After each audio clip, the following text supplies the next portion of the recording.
ito ay rated SPG. Striktong patnubay at gabay ng magulang ang kailangan. Maaaring may masiselang tema, lengguwahe, karahasan, sexual, horror o droga na hindi angkop sa mga bata.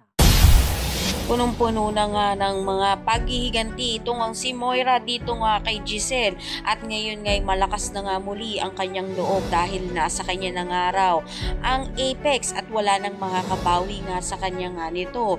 Hindi naman nga matanggap nga nito ni Giselle na makukuha na nga lang nito ni Moira ng ganun-ganun nga sa kanila ang Apex. Kaya naman nagtatanong nga siya sa attorney nga nila kung maaari pa nga raw mapigilan nga itong si Moira at mabawi nga ang SPA nga nito ni Robert. Subalit mahihirapan na nga raw sila. Hindi naman papayag itong si Giselle dahil makakahanap siya ng paraan upang ipabagsak na nga itong si Moira dahil hindi ito nararapat sa Apex sa kasamaan na ugali nga nito.